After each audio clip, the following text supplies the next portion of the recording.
दोस्तों, सऊदी अरब के मक्का शहर में मौजूद काबा मुसलमानों की सबसे पवित्र जगह है। कुरान पाक में बताया गया है कि हर मुसलमान को अपनी जिंदगी में एक ना एक बार तो काबा आना चाहिए। इसीलिए यहाँ पर आपको हजारों की संख्या में मुसलमान इस पवित्र जगह पर माथा टेकते हुए नजर आएंगे, जिसे हम अपनी नॉर्मल भाषा में हज की यात्रा भी बोलते हैं। लेकिन आश्चर्य की बात तो यह है कि काबा के अंदर किसी भी हिंदू को नहीं जाने दिया जाता। और क्या आप मक्का शहर के कुएं से निकलने वाले जमजम के पानी का रहस्य जानते हैं, जिसे लेकर वैज्ञानिक भी अभी तक चक्कर में पड़े हुए हैं? अगर नहीं तो ये वीडियो लास्ट तक जरूर देखें। आज के इस वीडियो में हम आपको काबा से जुड़े हुए कुछ ऐसे फैक्ट्स बताएंगे जिन्हें सुनकर आपके होश उड़ जाएंगे। पर हाँ, अगर आपने अभी तक हमारे चैनल को सब्सक्राइब नहीं किया तो बिना एक पल की देरी किए फैक्ट मंत्रा चैनल को अभी के अभी सब्सक्राइब कर लें। आइए दोस्तों, सबसे पहले बात करते हैं काबा को कब, किसने और कैसे बनवाया। तो ये बात शायद कुछ लोगों को अजीब लगे, लेकिन काबा को खुदा के हुक्म पर बनाया गया था। जी हाँ, खुदा ने हजरत इब्राहिम से उनके बेटे की कुर्बानी मांगी और हजरत इब्राहिम ने बिना एक पल की देरी किए, बिना कुछ सोचे समझे अपने बेटे की कुर्बानी दे दी। लेकिन फिर हजरत इब्राहिम का ये सच्चा दिल देखकर खुदा ने उनके बेटे की कुर्बानी ना करते हुए एक जानवर की कुर्बानी करने का हुक्म दिया।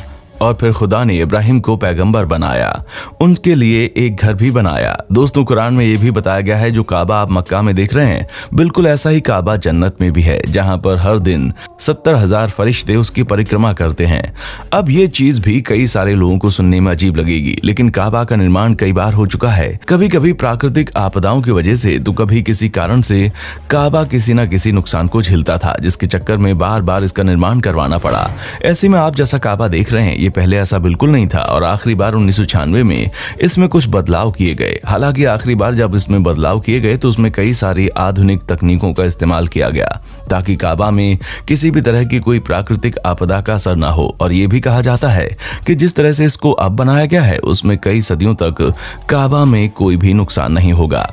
दोस्तों, जैसा कि हमने आपको बताया कि काबा कई बार पुनः निर्माण के अलग अलग चरणों से गुजरा है और ऐसा सिर्फ इसलिए किया गया क्योंकि खुदा का ये कहना है कि काबा का निर्माण मेहनत और मजदूरी यानी कि केवल पवित्र स्रोतों से ही आने वाली राशि से किया जाएगा, वरना तो अब तक ये सोने का बन चुका होता। और ये श्रद्धालु बात जानते हैं कि उनका खुदा केवल पवित्र स्रोतों से आने वाली राशि के बनाए हुए घर में ही रहेगा। यही वजह है कि कई बार बड़े बड़े लोग काबा का अच्छे से निर्माण तो कराना चाहते थे, लेकिन पवित्र स्रोत से आए पैसों की कमी के कारण वो नहीं पाए।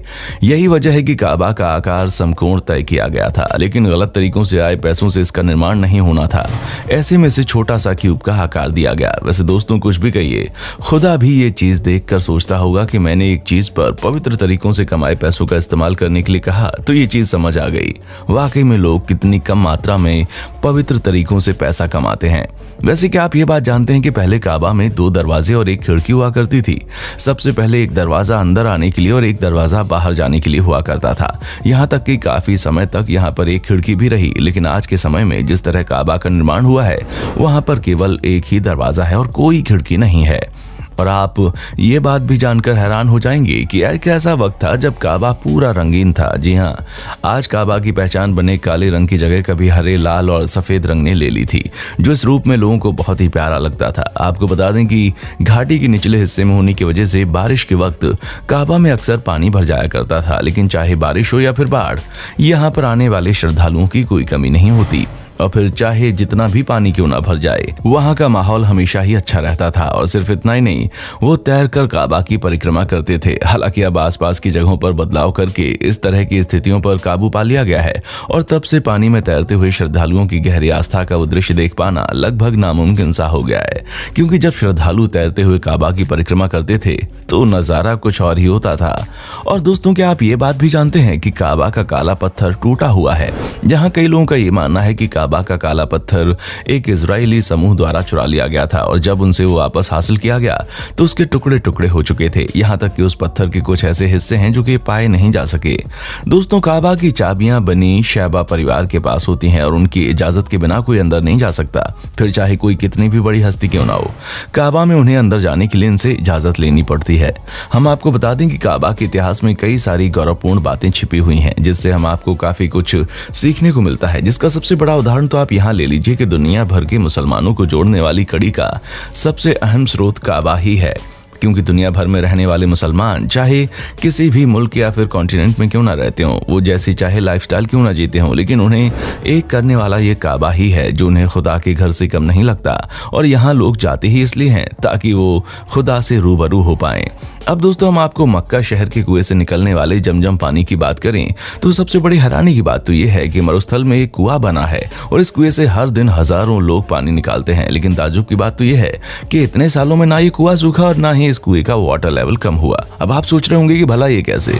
तो दोस्तों इस कुएं के पीछे की कहानी कुछ इस प्रकार बताई जाती है कि हजारों साल पहले पैगंबर हजरत इब्राहिम अपनी पत्नी हाजरा और अपने बेटे हजरत इस्माइल को मक्का के रेगिस्तान में छोड़कर कहीं काम से चले गए। जब बेटे हजरत इस्माइल को बहुत तेज प्यास लगी तो रेगिस्तान में दूर दूर तक पानी दिखाई नहीं दे रहा था। मासूम इस्माइल प्यास से परेशान होकर रेत पर अपनी एड़ियां रगड़ने लगे और तभी चमत्कार हो गया, क्योंकि जिस जगह पर इस्माइल अपनी एड़ियां रगड़ रहे थे वहां से अपने आप ही पानी निकलने लगा। अब रेत जैसी जगह से पानी निकलना अपने आप में किसी करिश्मे से कम नहीं था। इसी वजह से उस जगह पर कुआं बनाया गया और इसी कुएं को आज हम जमजम के पानी के कुएं के नाम से जानते हैं।